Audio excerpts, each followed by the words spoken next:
Okay, so if you've ever tried to walk your dog down a busy 14th Street sidewalk, you know exactly what I'm talking about.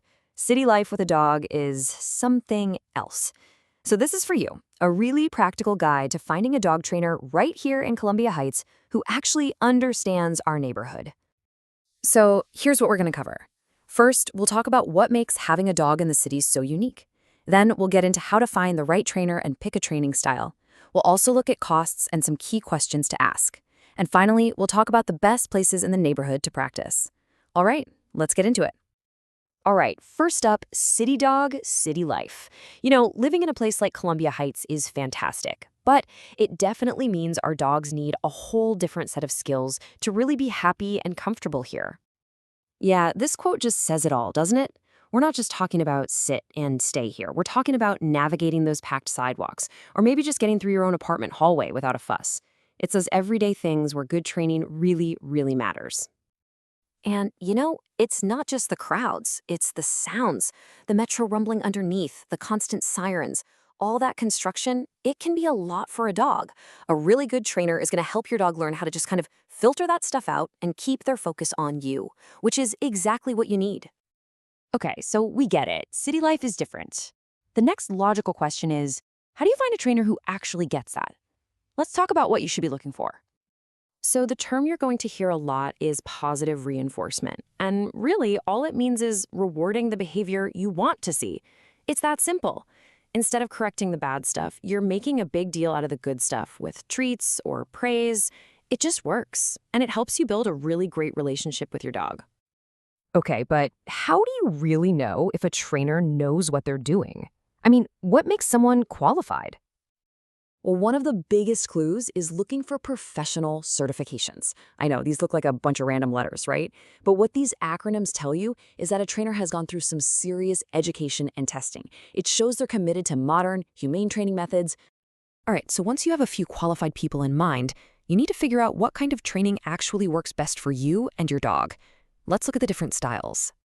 So the two big ones are in-home training and group classes. In-home is perfect for things that happen in your home, like, say, barking at the door or behavior in your apartment hallway.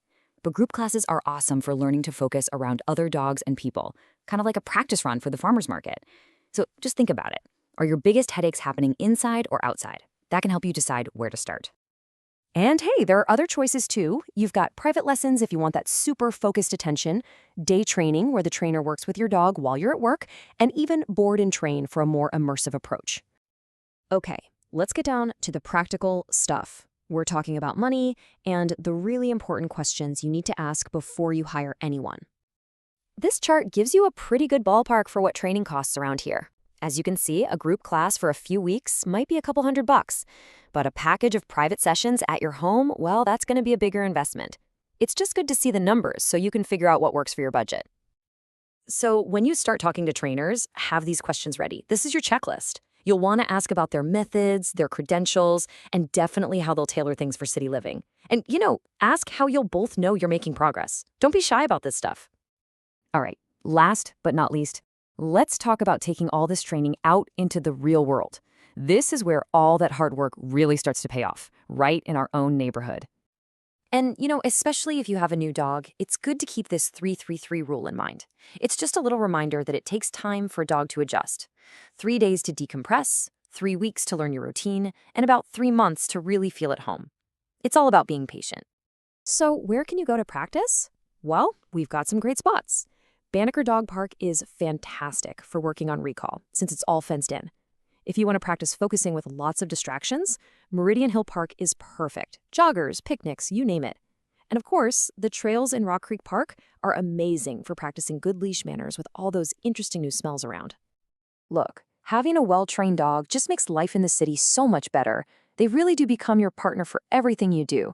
Hopefully this gives you the confidence to find a great trainer and start building that amazing bond. So get out there and enjoy everything Columbia Heights has to offer. Together, best of luck with it all.